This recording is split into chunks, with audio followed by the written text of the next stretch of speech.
Hello, I am your everyday average Jonathan. I am an ordinary guy with ordinary tools making extraordinary items. I am a self-taught craftsman, an amateur blacksmith, and a novice woodworker. The items that I make tend to be whimsical in nature, fantastical, echoing times of a forgotten yore, if you will. Items like weapons, structures, novelty items, practical items that I use on my ranch every day here in Colorado. Each week I begin a new build. I take you along with me. I show you my process, I show you my perspective.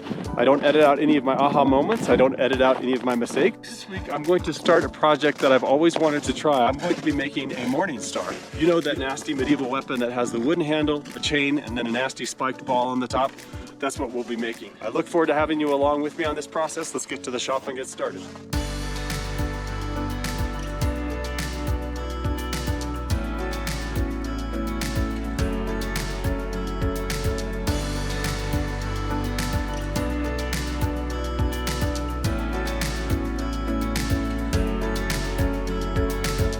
The medieval morning star existed from the 15th century until the late 17th century. It came about as a variation of a peasant threshing tool called a flail. It had no military purpose at the time, but instead were farming tools and didn't have a spiked ball, but instead had a longer wooden shaft that swung off of a leather strap that was mounted to a very long wooden handle. I would guess that these are similar to the Japanese weapon called the nunchucks, which may have started out as a threshing tool as well, but then became codified in popular culture as a glorified weapon, if you will. The morning star became known in our popular culture as a weapon of medieval combat and fantastical combat.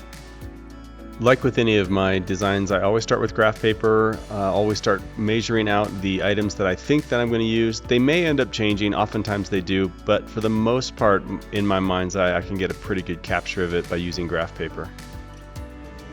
As I do with many things, I keep a whole bin of metal rings. I'm using rings here because I'm going to try to make hemispheres to create a metal circle to create the metal ball from scratch. I wish that metal balls, the type that I would like to use for things, existed in a place that you could come and get them, but this is going to be a hollow metal ball. If this was solid metal to mount the spikes to, it would be extremely hard to work with, and it would be so heavy that it probably would be completely unusable. As I do with most of my builds, I'm trying to demonstrate that with a basic assortment of tools that you could get even from Home Depot and some rudimentary supplies that you could find at salvage yards or at estate sales or here and there, you can make some pretty interesting things. Using the world's cheapest welder, I'm going to weld up these hemispheres, and then the sheet metal that I'm going to use it's almost too thick to even call it sheet metal. It's probably 3 millimeters thick, so it's thin enough that you can go ahead and hammer with it and meld it into the shapes that you want to make it, but it's thick enough that I can put some threads into it, as you'll see here. And yes, even though I did measure this and measure it again and again, doing the old traditional tried and true method that your everyday average Jonathan uses, eyeballing it and then kind of putting some pen to paper, cutting it out and seeing if those particular forms work.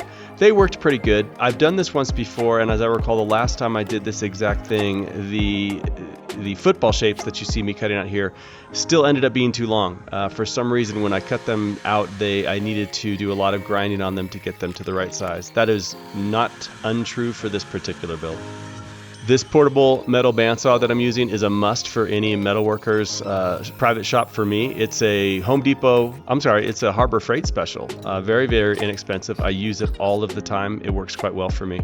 Now I have a great swage block that I bought. It's the cheapest swage block I could find because I couldn't find any of the authentic swage blocks anywhere in my locale to buy.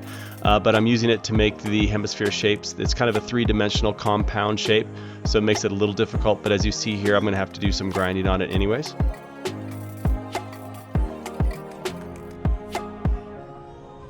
Using this grinding wheel that someone just gave to me, some kind person just gave this to me with a giant motor, the biggest motor I've ever seen for a grinding wheel, makes really quick work for these particular hemispheres.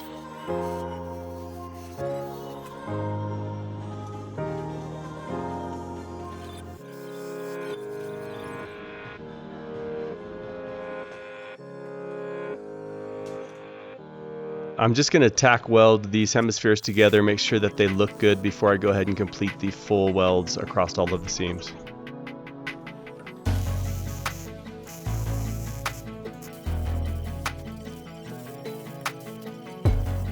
You know, it kind of looks like that thermal detonator that Luke Skywalker used in the beginning of Return of the Jedi when he was threatening Jabba the Hutt. And yep, I'm a dork. So I'm going to use 3/8 inch rod, metal stock rod for the spikes. I'm going to get that warmed up in the furnace while I go to the sanding wheel here and start correcting some of those welds that are protruding. Each one of these is going to be 2 inches long, and I'm going to go ahead and make little cuts in them right now with the angle grinder so that I can measure that with my eye when I go ahead to get it hot and to grind off the surface. It just makes it easier for me to see where each segment is. And I made actually 18 of these, which you're seeing here. It took a long time. I think I timed it, and all said it was a little bit over 5 minutes of work per spike. And then I come over to my metal chop saw, chop each one off, and there you go. There's a 2-inch spike, and here they are, having been all ground and cut. Nothing, no profiling, no threads have been put onto them yet. That's about to happen here. So here's a really cool tool that I bought off a really cheap Chinese site. It deburrs and it wait a second. Yeah, it doesn't work at all. So I take each of these spikes over to my bench grinder and I put a little bezel into the side of it right below where it tapers to the point to give it a little extra personality, little profiling that it actually made it look really well. And now I'm going to go ahead and start to put threads, coarse threads, onto each of these so that they can then be inserted into the metal ball. And like I said, I made 18 of these. I only needed 16, but I made 18, and I will not regale you with the entire process of grinding these out. But this is what all 18 of them looked like once I was finished.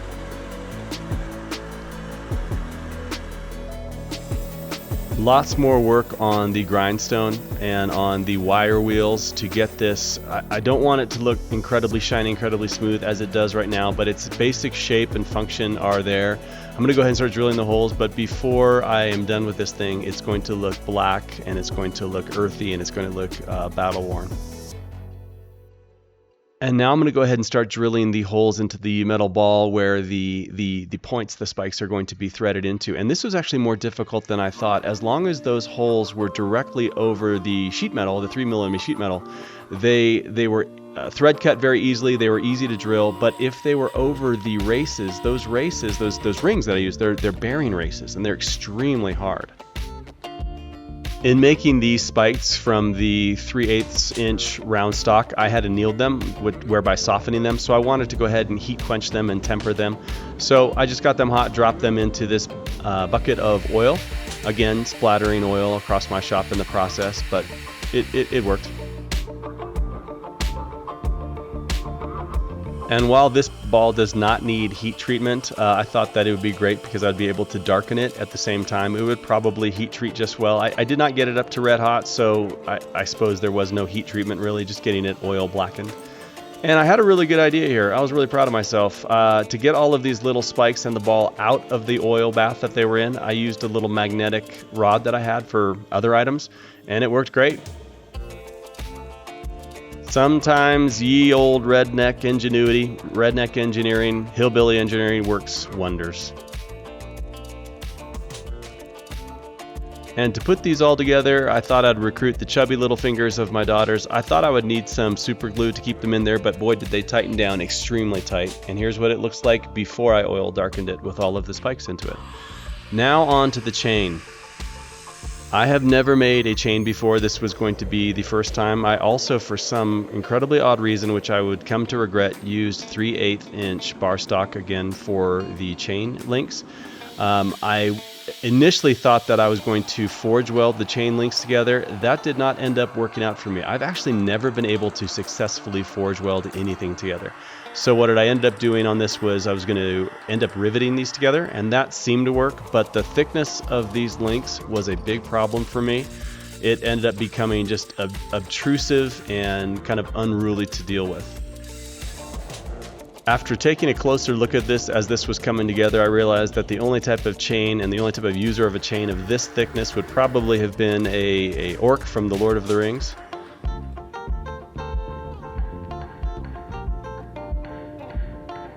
And I started to run out of fuel to keep these things hot, so again, little hillbilly engineering ingenuity, shaking that propane canister upside down. I was shown that by a blacksmith friend of mine.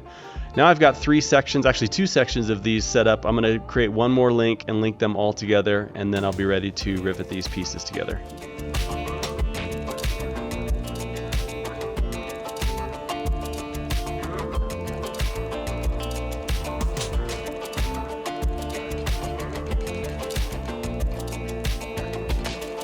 I'm gonna go ahead and let this chain cool off, and now I'm gonna take this old bolt that I have here, old square head bolt. I'm gonna make a swivel for the spiked ball head on this. Once the ball at the end of the chain hits an immovable object, I want for it to be able to twist so that it doesn't snap the chain or actually rip out of the handle, which is most likely what would happen. So I'm pretty proud of this actually. This is my own idea, my own design. I haven't seen these. There's not a precedent that I was using for this.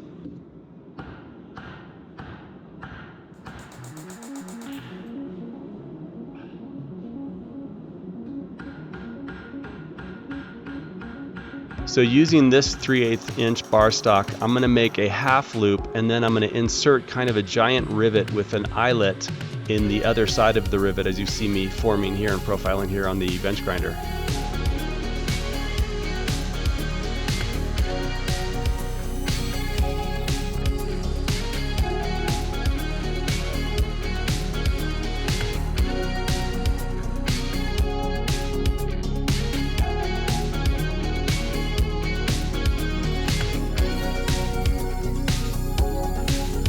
I made it so that the chain link will pass freely through this particular eyelet. I'm deburring both sides so that it doesn't catch on anything.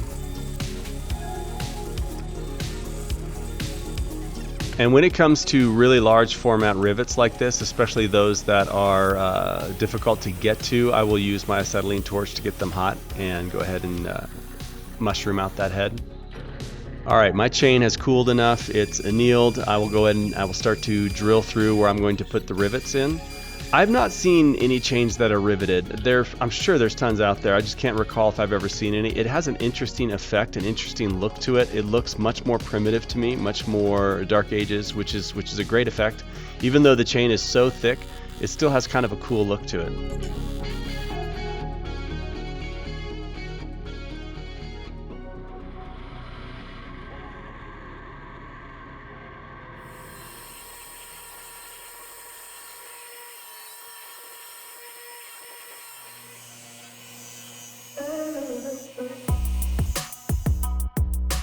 I wanted this chain to be oil darkened as well, oil blackened, so I threw it in the forge, got it up to heat, dropped it back in the bucket. Now everything is pretty much uniform.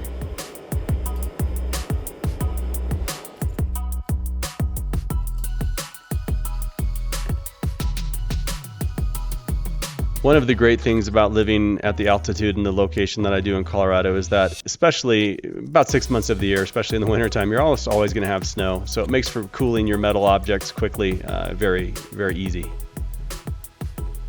This was also a little bit of an interesting design problem for me. I wanted this metal clasp, this swivel that I made, to be inset slightly into the metal ball. I didn't want to weld it straight to the surface, so I had to drill some holes and get that fit just right. And the holes weren't straight in, they had to be at a slight angle. So once the holes were drilled, I actually ended up having to use my die grinder to cut the angle out that I wanted to for that to fit correctly.